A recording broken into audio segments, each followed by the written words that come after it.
그 후에 압살롬이 자기를 위하여 병거와 말들을 준비하고 호위병 50명을 그 앞에 세우니라. 압살롬이 일찍이 일어나 성문 길 곁에 서서 어떤 사람이든지 송사가 있어 왕에게 재판을 청하러 올 때에 그 사람을 불러 이르되 너는 어느 성읍 사람이냐 하니 그 사람의 대답이 종은 이스라엘 아무 지파에 속하였나이다 하면 압살롬이 그에게 이르기를 보라 내 일이 옳고 바르다마는 내 송사를 들을 사람을 왕께서 세우지 아니하셨다 하고 또 압살롬이 이르기를 내가 이 땅에서 재판관이 되고 누구든지 송사나 재판할 일이 있어 내게로 오는 자에게 내가 정의 베풀기를 원하노라 하고 사람이 가까이 와서 그에게 절하려 하면 압살롬이 손을 펴서 그 사람을 붙들고 그에게 입을 맞추니 이스라엘 무리 중에 왕께 재판을 청하러 오는 자들마다 압살롬의 행함이 이와 같아서 이스라엘 사람의 마음을 압살롬이 훔치니라. 4년 만에 압살롬이 왕께 아뢰되 내가 여호와께 서원한 것이 있사오니 청하건대 내가 헤브론에 가서 그 서원을 이루게 하소서. 당신의 종이 아람 구슬에 있을 때에 서원하기를 만일 여호와께서 반드시 나를 예루살렘으로 돌아가게 하시면 내가 여호와를 섬기리이다 하였나이다. 왕이 그에게 이르되 평안히 가라 하니 그가 일어나 헤브론으로 가니라.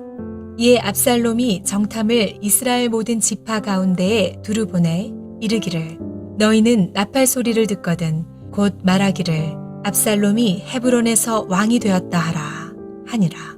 그때 청함을 받은 200명이 압살롬과 함께 예루살렘에서부터 헤브론으로 내려갔으니 그들은 압살롬이 꾸민 그 모든 일을 알지 못하고 그저 따라가기만 한 사람들이라.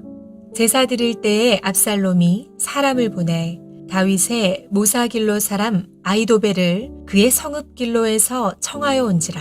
반역하는 일이 커가매 압살롬에게로 돌아오는 백성이 많아지니라. 샬롬, 저는 영혼 오른교회를 섬기는 이유강 목사입니다. 코로나로 지친 우리 영혼이 한국교회와 함께하는 큐티를 보다를 통해서 회복되는 은혜가 가득하시길 축복합니다.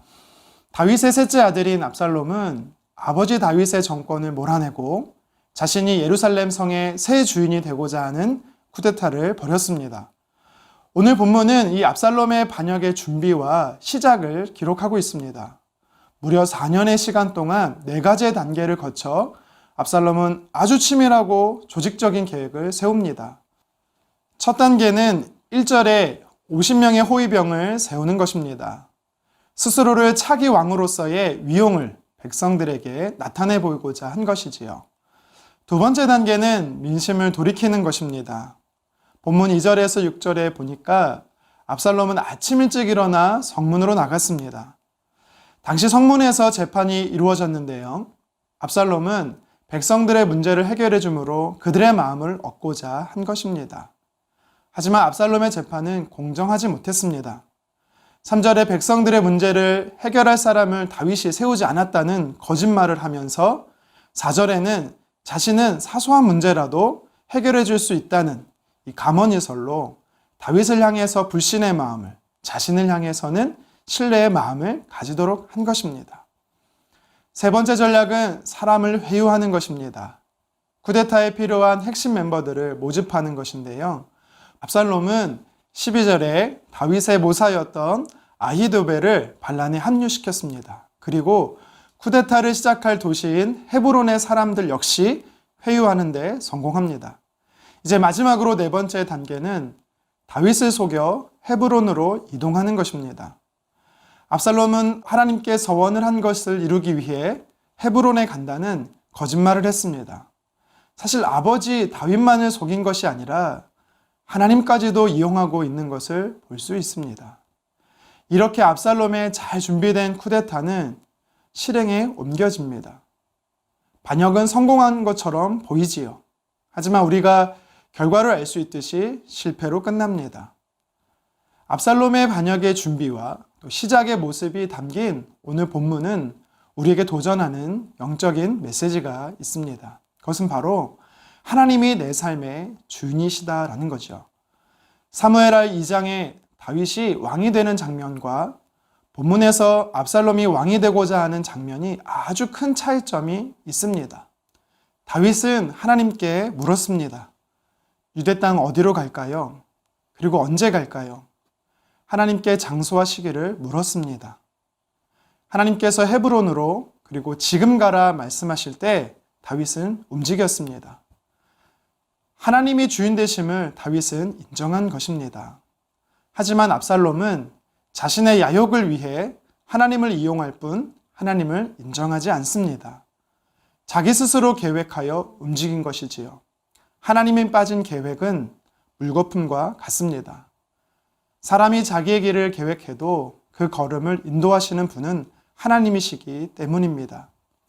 그렇기 때문에 우리는 매 순간 철저히 하나님의 주인 되심을 인정하며 살아야 합니다.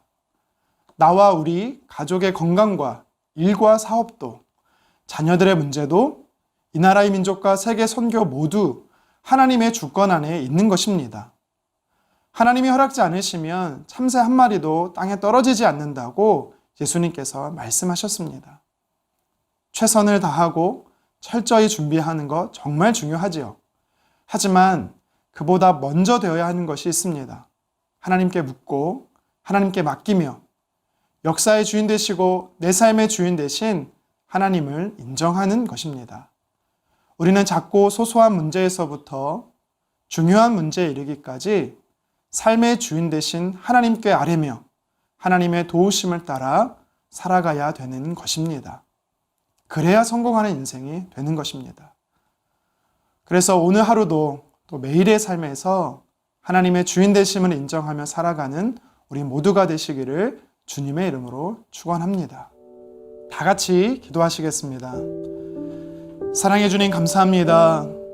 오늘 특별히 말씀을 통해서 우리의 삶에 내 삶의 주인이 누군지 가르쳐 주심에 감사드립니다. 철저히 하나님이 우리 삶의 주인이십니다. 인생의 모든 문제 하나님께서 주관하시고 인도하시고 이끄시는 줄 믿습니다. 특별히 말씀 앞에서는 하나님의 귀한 백성들 한 분 한 분 기억해 주시고 하나님을 주인됨으로 인정할 때 오늘 하루도 매일의 삶 속에서 하나님께서 선하고 신실하고 놀라운 분이심을 경험하여 다윗의 고백처럼 맛보아 아는 저희들 될 수 있도록 주여 도와 주시옵소서. 감사드리며 살아계신 예수님의 이름으로 기도드립니다. 아멘.